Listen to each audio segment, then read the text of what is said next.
tertarik tuh, hatinya, nggak enak banget ya. Kemudian ngomong-ngomongin tentang setan-setan, bagus banget gitu, makanya sayang banget gitu.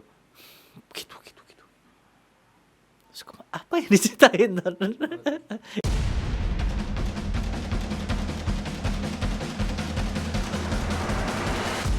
Sip, mantap.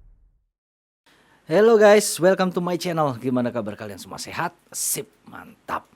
Kali ini gua mau menceritakan satu cerita yang bisa kita jadikan pelajaran. Ini tentang seorang anak yang baik-baik, yang berubah total setelah dia salah pergaulan.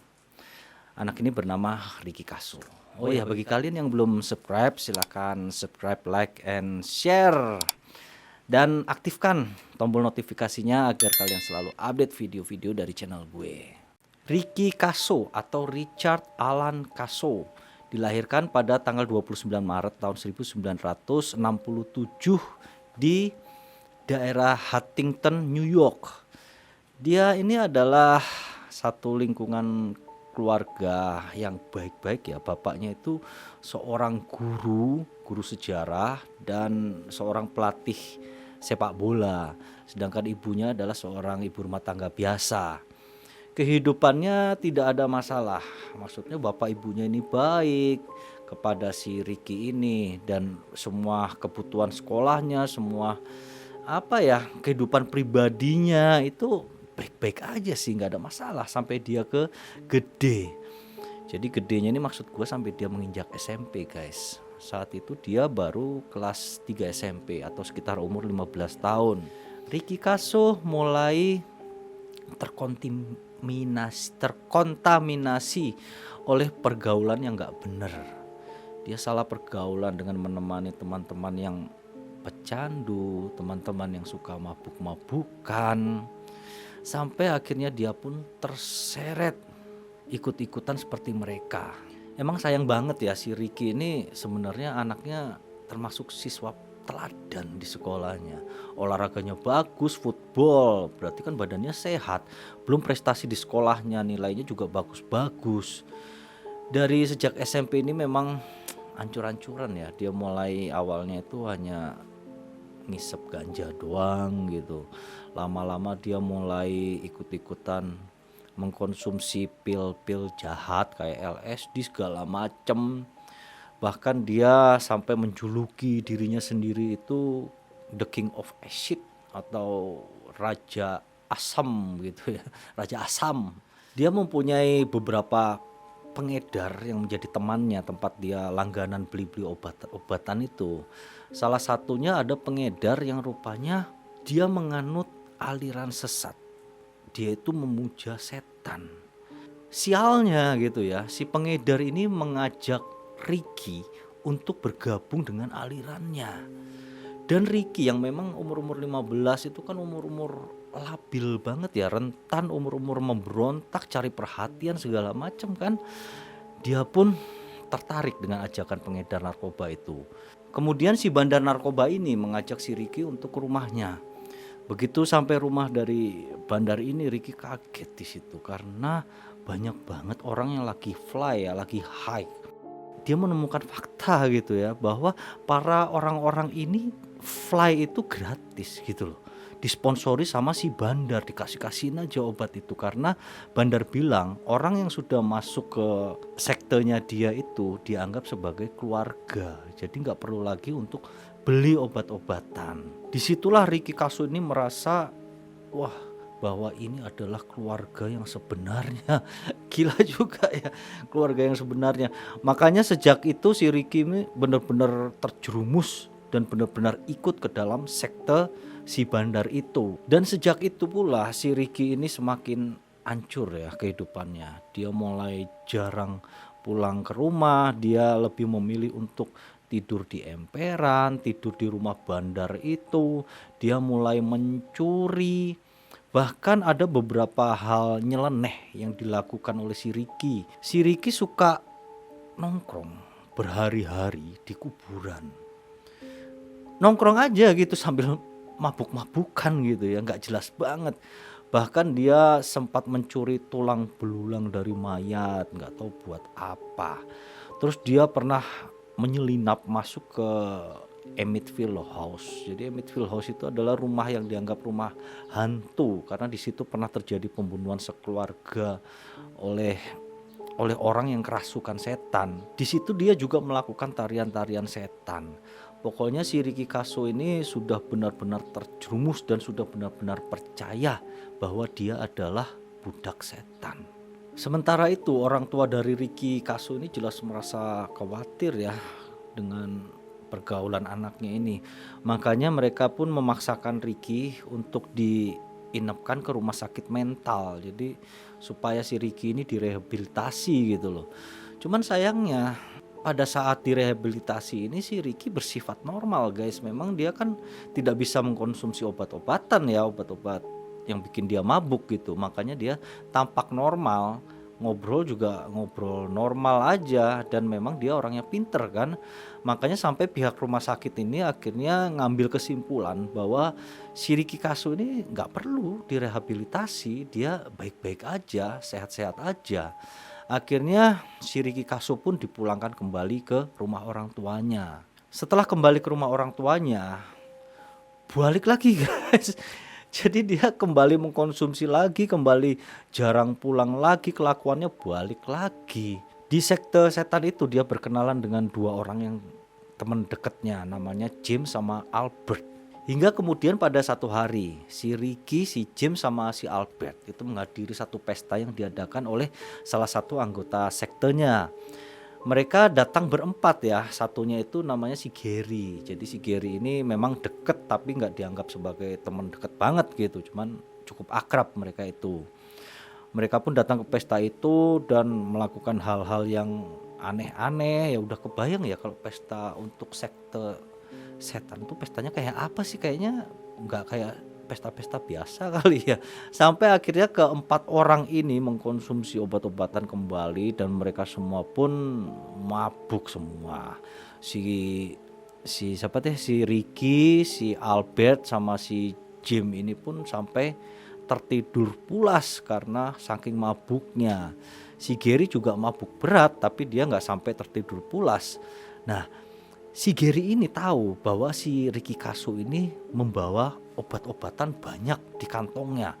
Dia bawa sampai 10 kantong. Makanya pas si Ricky Kaso ini tertidur, obat yang ada di kantong si Ricky ini dicolong sama si Gary. Kemudian 2 hari setelah itu ya, jadi si Ricky Kaso sama teman-temannya kan udah sadar tuh.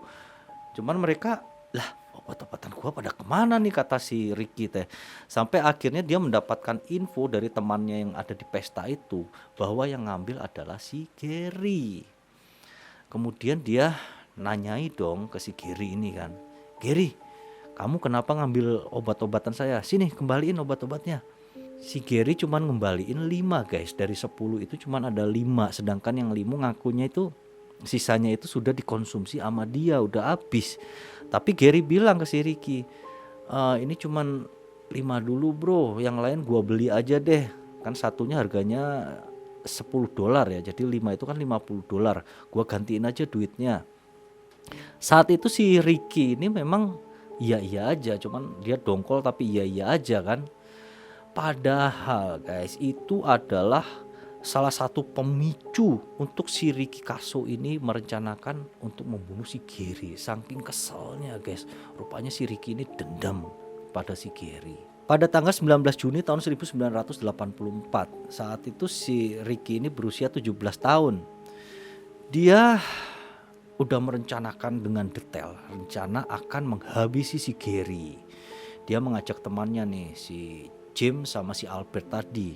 Kemudian dia mengajak si Gary untuk pesta barbecue. Mereka berempat ini di dalam hutan.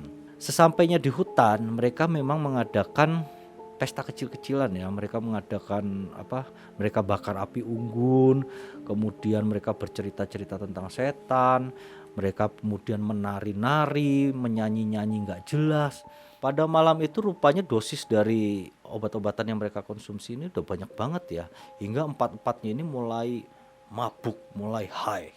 Rupanya hal itu kemudian memicu percecokan di antara mereka, terutama antara Gary dan si Ricky.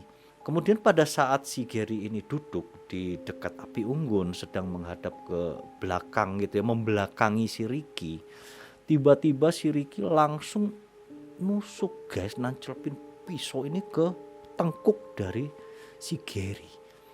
Jebret, udah tuh tarik, kemudian dibalikin dia, ditelentangin ke lantai. Kemudian dia mau nusuk sambil bilang, ayo Gary, bilang bahwa kamu mencintai setan. Si Gary guys, dia gak mau disuruh bilang gitu padahal nyawanya udah terancam loh. Dia bilang, aku cinta ibuku. Gitu guys. Nah sambil dia teriak gitu, sambil dia meronta, kemudian lari si Gary. Langsung dikejar sama si Ricky dari belakang, ditusuk lagi.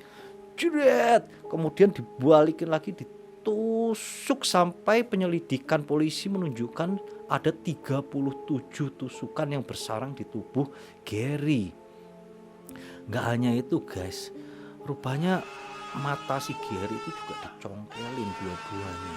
Udah gitu yang ditusukin gak badan aja ya, wajahnya jubret jubret jubret jubret.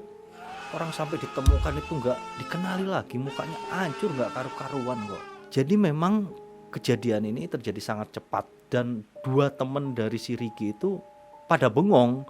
Mereka sama sekali tidak membantu si Ricky melakukan hal itu. Mereka hanya ngeliatin aja karena kaget dan mabuk juga kali ya, gak bisa gerak gitu.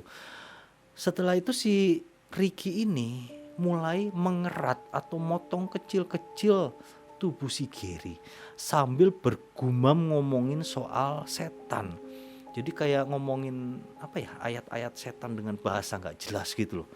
Dia ngomongin itu sambil dipotong-potong gitu. Kemudian daging-daging dari si Gary ini pun disebar ke beberapa tempat yang ada di hutan itu. Setelah itu mereka pun pergi meninggalkan lokasi. Si Ricky ini kelihatan seneng banget guys, karena dia menurut cerita temennya nanti kalau ketangkap ya, si Ricky ini setelah melakukan itu mereka pun pergi dengan ketawa-ketawa si Ricky-nya. Jadi kayaknya udah puas banget karena udah bunuh si Gary. Setelah itu beberapa hari kemudian memang kasus dari Gary ini tidak terungkap-ungkap. Maksudnya tidak diselidiki oleh kepolisian. Karena apa? Jadi orang tua dari si Gary ini gak nyariin si Gary guys. Gary ini orangnya tipenya minggat melulu anaknya. Jadi bentar minggat, minggatnya juga bisa seminggu, kadang 2 minggu. Begitu juga dengan kasus ini. Pada saat si Gary terbunuh, dikira orang tuanya ini si Gary cuman kabur aja seperti biasa. Terus ada kecerobohan ya, sebenarnya ini kecerobohan sih yang dilakukan oleh si Ricky Kaso ini. Kalau anak-anak tuh gimana sih kalau sudah melakukan kegiatan yang serem gitu ya, berani gitu, menganggap diri mereka cool gitu. Jadi karena hal itu makanya Ricky Kaso ini malah mamerin perbuatannya ini ke teman-teman di sekolahnya. Dia bilang, gua baru ngebunuh Gary nih, gua abisin, gua potong-potong matanya, gua congkel. Teman-temannya sih banyak yang nganggap dia bercanda gitu ya, nggak percaya. Tapi bodohnya lagi si Ricky ini malah mengajak mereka untuk melihat mayat dari si Gary. Kan goblok ya. Akhirnya teman-temannya pun percaya ya, cuman mereka nggak mau melaporkan. Tapi ada satu siswi perempuan yang akhirnya memberitahukan hal ini kepada orang tuanya. Orang tuanya pun kemudian melaporkan hal ini kepada kepolisian. Polisi pun langsung menyelidiki ya dengan petunjuk dari tempat mayat-mayat itu kan. Terus dibawa itu mayat-mayatnya ke rumah sakit, dites DNA segala macam, karena memang mukanya udah nggak dikenalin guys, udah hancur, bukan hancur ketutup darah doang gitu, nggak dikenalin tapi udah hancur, bener-bener hancur lebur. Hal itu pun kemudian diberitahukan kepada orang tua Gary yang jelas langsung shock, nangis-nangis gak karu-karuan. Kemudian langsung polisi pun mendatangi rumah dari si Ricky. Ricky-nya kagak ada guys. Polisi pun kemudian nyari-nyari Ricky sampai akhirnya menemukan Ricky ini lagi pingsan, lagi apa ya, lagi kebanyakan obat, jadi lagi tertidur di mobilnya bersama dengan teman-temannya yang 2 itu tadi. Jadi dia ditangkap dalam keadaan tidak sadarkan diri. Mereka bertiga ditangkap dan diinterogasi oleh polisi. Dan pada saat ditanyai oleh kepolisian ya tentang bagaimana kejadiannya itu, si Ricky ini sama sekali tidak mau menjawab karena dia mengaku tidak ingat apa-apa. Justru yang banyak menjawab adalah si James. James mengaku runtutan kejadian pada malam itu. Bahkan dia menceritakan detailnya tentang waktu setelah membunuh mereka pergi. Si Ricky ini sempat tertawa-tawa, itu berarti si James ini masih sadar ya. Cuman di pengadilan ya, si James sama si Albert, mereka diputuskan sama sekali tidak bersalah guys. Mereka dibebaskan karena pengadilan menganggap bahwa mereka berdua ini dalam kondisi mabuk berat hingga tidak mampu melakukan apa-apa gitu. Jadi cuman ngeliatin doang, bantu kagak bisa, nyegah kagak bisa kalau memang mau mencegah gitu. Makanya mereka dianggap tidak bersalah. Sementara itu untuk Gary Kaso keputusannya adalah mati. Mati maksud gue gini guys, bukan dihukum mati ya. Jadi si Kaso ini, si Ricky Kaso, dia sebenarnya tidak sempat diadili. Karena 2 hari setelah penangkapannya, yaitu tanggal 7 Juli tahun 1984, dia ditemukan gantung diri di selnya dengan menggunakan spray tempat tidur yang ada di selnya. Itulah tadi salah satu gambaran ya, pentingnya pergaulan yang sangat vital akibatnya bagi kehidupan si anak itu selanjutnya gitu. Karena rupanya orang tua atau lingkungan keluarga yang sangat normal, sangat baik itu kalah dengan pengaruh dari pergaulan. Luar biasa nggak? Makanya hati-hati, kita harus benar-benar menjaga, memonitor ya kegiatan anak-anak kita itu yang remaja-remaja itu loh. Karena mereka masih labil, mudah dibohongin, dan isinya itu emosi lebih gede dari logikanya gitu. Karena itu memang masa-masanya, semua orang mengalaminya. Itulah pesan moral dari video kali ini. Mungkin segitu dulu guys. Terima kasih atas perhatian kalian. Thank you and see you.